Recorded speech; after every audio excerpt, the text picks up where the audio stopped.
Hi, welcome to Sunil Maths tutorial. Abstract Algebra Group Theory classes.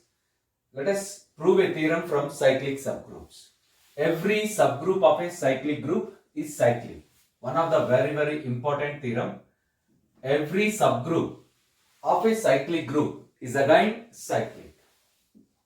Let us take capital G be a cyclic group. Capital G be a cyclic group generated by the element A. Let us take capital G be a cyclic group generated by the element small g. That is, G is equals to generator A. G is equals to generator A. What it means? By the definition of cyclic group, it means A power n for some small n belongs to capital Z. It means every element of capital G can be expressible as some integral power of A. G is equals to set of A power n such that some n belongs to Z means every element of G can be expressible as some integral power of A. That is, for example, y belongs to capital G. It means that y can be expressible as some A power m where m belongs to Z. X belongs to capital G means this x can be written as some A power p for some p belongs to Z. P belongs to Z, where Z represents the set of integers. So, right, capital G is a cyclic group generated by the element A. That is, G is equals to generator A. That is, set of all elements A power n for some n belongs to Z. Where it means you have to understand this set as y belongs to capital G means y can be expressible as some integral power of A. For some integral power of A. So, right, let us continue. Let us define a subgroup H for the group capital G.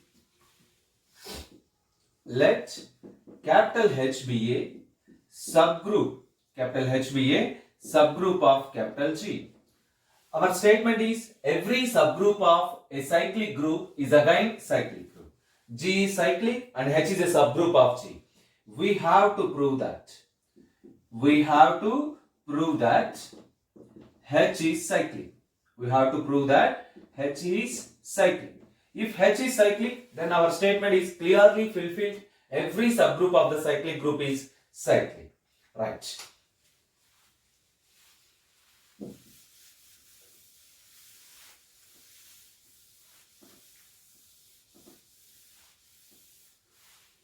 Since H is a subgroup of G, observe that. Since H is a subgroup of G.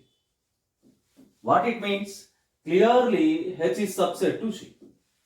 It means every element of H is an element of G. Every element of H is an element of G. Also, or since every element of G can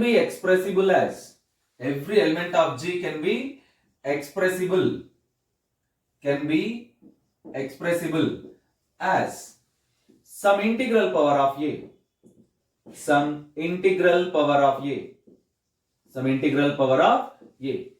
Observe that this is the main fact here. Every element of H is an element of G, and every element of G can be expressible as some integral power of A. Therefore, from this conclusion we conclude that every element of H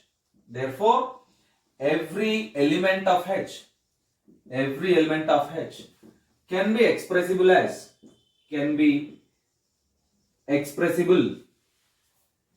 some integral power of A.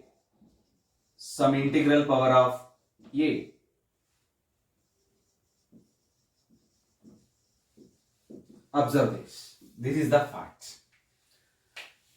Every element of H can be expressible as some integral power of A. So, right. Now, let us take a point. Let us take small d is the least positive integer. Least means it is the smallest positive integer such that a power d belongs to h. Observe that. Let us take small d is the smallest positive integer such that a power d belongs to h. Such that a power d belongs to capital H. Observe that. I repeat again, please observe that. H is a subgroup of G. H is a subgroup of G means every element of H is an element of G. And also we know that every element of G can be expressible as some integral power of A because G is cyclic group and generated by A. This condition, because of G is a cyclic group generated by A, it means it is the set of those elements A power n for some n belongs to Z. So every element of G can be expressible as some integral power of A. And every element of H is an element of G. Therefore, every element of H can be expressible as some integral power of A. Every element of H can be expressible as integral power of A. Now let us take D is the least positive integer, or let us assume D is the smallest positive integer such that A power D belongs to capital H. Now we prove that H is generated by A power D. We now prove that capital H is generated by A power D. Capital H is generated by A power D. To prove this fact, let us take an element A power m belongs to H, where m belongs to Z. You observe that. We wish to prove that. Our aim is to show that H is generated by A power D. To prove this fact, let us take an element A power m belongs to H. If A power m belongs to capital H, where m is clearly an element of set of integers. Now you observe that m, d both are belongs to Z. Both are belongs to the set of integers. By division algorithm,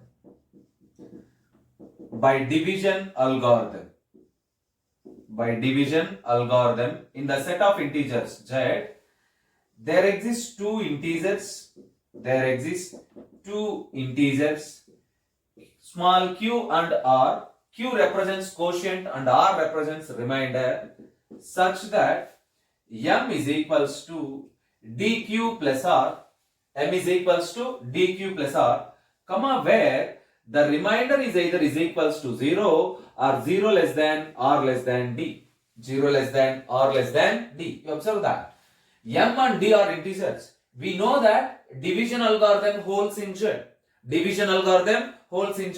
By using division algorithm, there exist two integers q and r, such that m is equals to dq plus r. Where r is the remainder, this small r is the remainder. Remainder may be 0,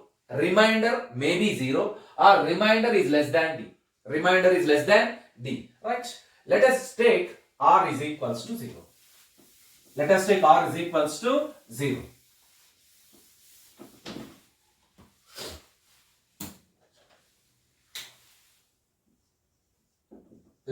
take small r is equals to 0. If r is equals to 0, then m, if r is equals to 0, don't take r is equals to 0. Let us take r is less than d. Here you observe that r can be written as m minus dq. Since A power m belongs to H and H is a subgroup. of G. Every subgroup is itself a group. A power m belongs to H. Now you observe that again A power D belongs to H, which implies as, or take it is like this. Since A power D belongs to H, implies A power D whole power Q also belongs to H. A power D whole power Q also belongs to H because H is a subgroup of G, which implies A power DQ belongs to H. H is a subgroup of G by applying inverse axiom. A power minus DQ also belongs to H. You observe that A power D belongs to H. a power d whole power q also belongs to H because H is a subgroup of G. A power dq belongs to H. A power minus dq also belongs to H because again H is a subgroup of G by applying inverse axiom. Now you observe that. A power m and a power minus dq both are belongs to H. Both are elements of H. A power m, a power minus dq both are elements of H. H is a subgroup of G. We know that every subgroup is itself a group. Every subgroup is itself a group. Apply the closure axiom. A power m into a power minus dq belongs to H. This is nothing but a power m minus dq belongs to H. What is the value of m minus dq? R, which implies as a power r belongs to H. A power r belongs to H. A power r belongs to H, and you observe that small r is less than d. Small r is less than d. A power r belongs to H and r less than d. This is a contradiction.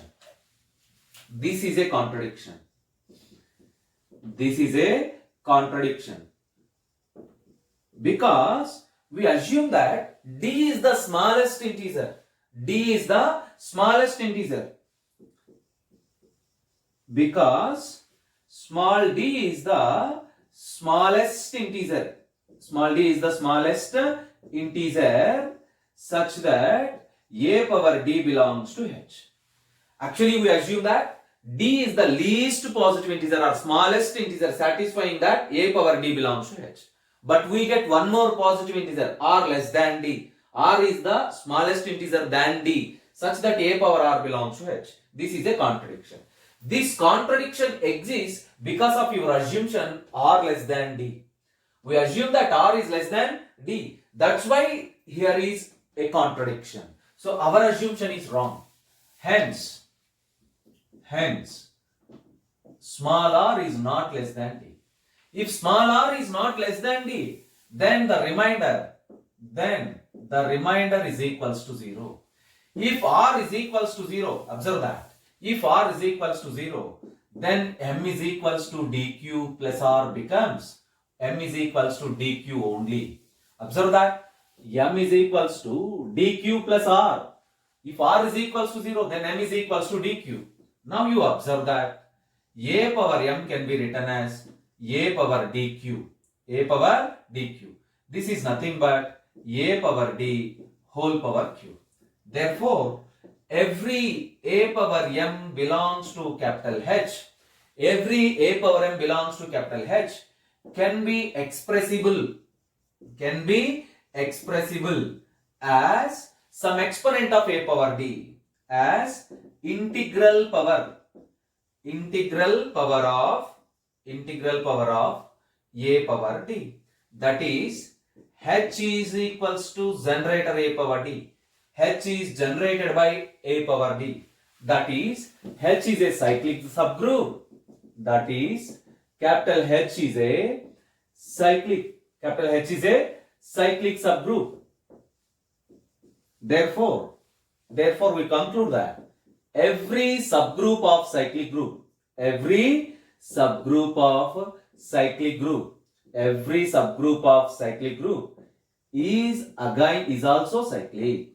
is also cyclic. This completes the proof of the theorem. Observe that. This is one of the very, very important theorem for 10 marks. Observe that. Keep